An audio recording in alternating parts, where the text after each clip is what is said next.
L'émotion est tellement grande que je manque de mots pour remercier et féliciter notre armée. Nous étions dans le goulot d'étranglement. Il n'y avait plus d'issue pour nous. Vu les enchères qui étaient montées autour de nos personnes, nous constituons pour nos ravisseurs des trophées avec lesquels ils pouvaient faire des chantages autant qu'ils le voulaient et pendant des mois. Mais une coordination parfaite de nos forces armées avec les colonels qui étaient avec nous a conduit à défaire ce groupe qui ne réfléchit que le mal. Nous avons bénéficié des orientations véritablement professionnelles de la part de secteurs opérationnels, de la part de la garde républicaine, de la part de la maison militaire. Tout était mis en œuvre pour que notre libération puisse réussir. Et c'est une libération de guerriers, c'est une libération de bravoure. Et franchement, la Task Force est fière de notre armée. Nous sommes très touchés par la sympathie qui a été montrée par cette population à notre égard. Son assiduité et le suivi que tout un chacun faisait de notre situation nous a réconfortés et nous a permis de vivre ce moment terrible, ce moment de frayeur, ce moment de découragement, ce moment d'incertitude. Nous pensons que l'opération qui a été menée aujourd'hui a été possible grâce à ce courage qui nous venait de toute la population de l'Ituri en général.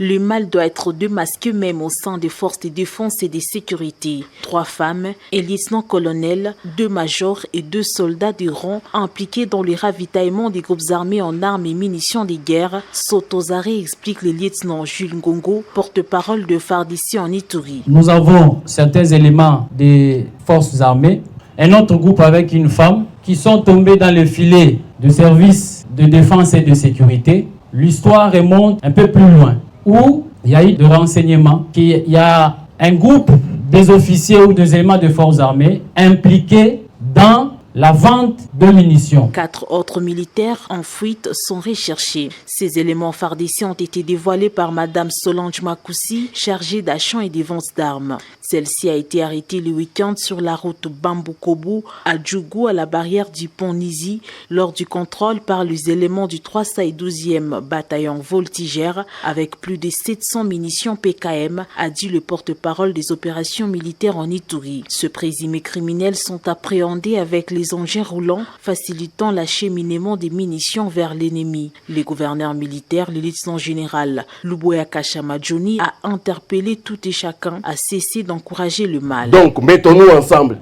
combattons ce mal-là. On lui a même dit comment est-ce qu'il faut transporter les munitions. Et c'est comme ça qu'elle avait les munitions sur sa tête, jusqu'à ce que les militaires ont insisté. Elle s'est battue avec les militaires.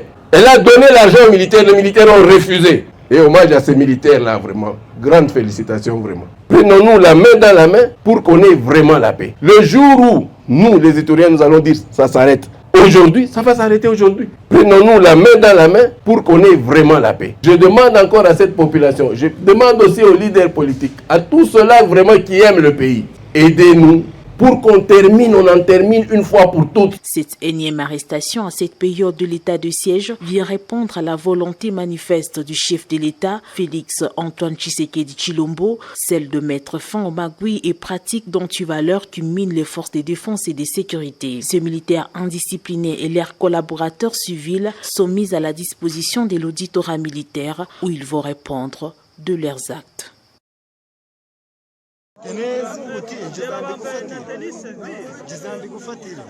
Nous vous présentons quelques capturés sur le sol ougandais et des rebelles du M23. Je compte 1, 2, 3, 4, 5, 6, 7, 8, 9, 10. Ils sont au nombre de 11 capturés. Leurs effets sont dans les dispositions de l'armée ougandaise.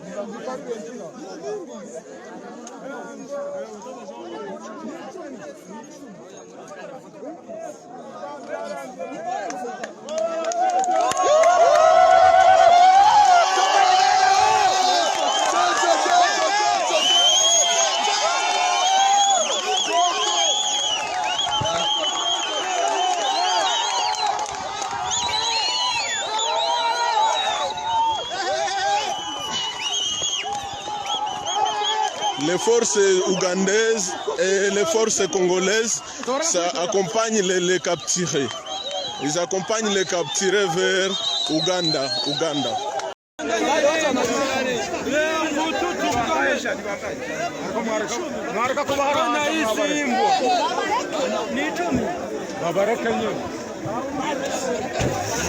Dereva ngo wafunge, dereva chunga wawafunge,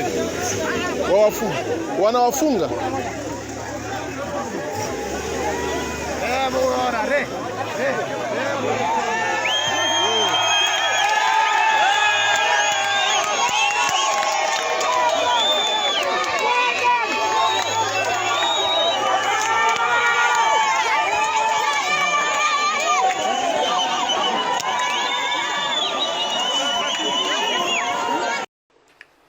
Les forces armées de la République démocratique du Congo portent à la connaissance de l'opinion tant nationale qu'internationale que dans la nuit du 27 au 28 mars 2022, le M23, soutenu par les forces de défense du Rwanda, les RDF, a mené des incursions et attaqué les positions des FARDC de Tchanzu et Runyonyi dans les territoires de Rutshuru. Au cours de ces attaques, les forces armées de la République démocratique du Congo ont mis la main sur 2 militaires rwandais. Il s'agit de l'adjudant Habyarimana Jean-Pierre, matricule AP de 27 779, et du soldat de rang Uwajeneza Muhindi John alias Wadje. Les 2 soldats rwandais sont là-bas, je vous les présente. Ça, c'est l'adjudant Habyarimana. Et l'autre là, c'est le soldat de rang appelé Uwajeneza Muhindi John. Ce sont les 2 qui ont été capturés au combat dans les territoires de Rutshuru. Tous sont du 65e bataillon de la 402e brigade d'infanterie des forces de défense du Rwanda. Ces 2 sources crédibles précisent les noms de leur unité et l'identité de leurs commandants de bataillon et de brigade. Le 65e bataillon et la 402e brigade, commandés respectivement par le lieutenant-colonel Rurindo Joseph et le général Nkumbito Eugène, sont basés à Jarama, au camp militaire Kibungo, au Rwanda.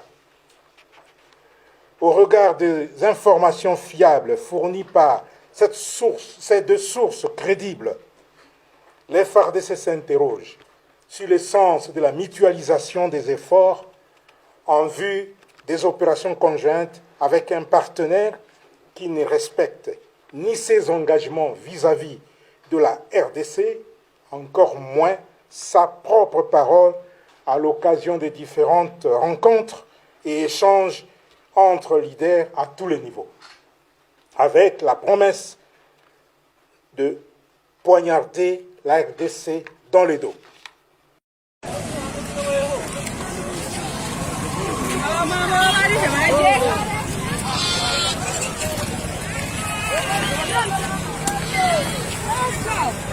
Bon, hapa tuko déjà Muganda, Aimé Solo hapa.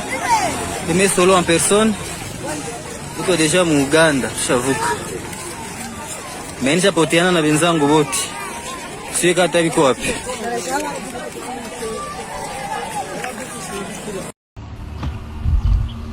Une dotation flottante de 7 embarcations de 85 et 75 chevaux constituées des speedboats au mieux de coques, polyester et Zodiac à déployer sur les lacs Kivu, le lac Édouard et le lac Albert au nord Kivu. Cette dotation du commandant suprême de l'armée congolaise, son Excellence Félix-Antoine Tshisekedi, sur proposition du chef d'état-major général des forces armées de la RDC, à la satisfaction du gouverneur militaire du Nord Kivu. Le lieutenant-général Constant Dumakumba, gouverneur, a donné des conseils au 33e groupement naval, bénéficiaire direct de cet outil des patrouilles sur les eaux congolaises. Je suis l'homme le plus heureux aujourd'hui de recevoir cette dotation de la haute hiérarchie.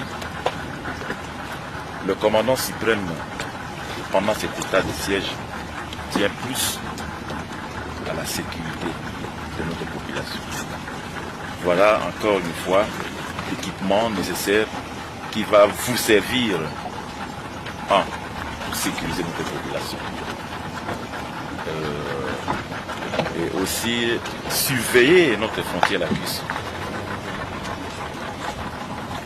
qui s'étend, comme vous savez, de Goma jusqu'à Bukavu. Ce sont des équipements pimpant neufs, vous en tiendrez compte.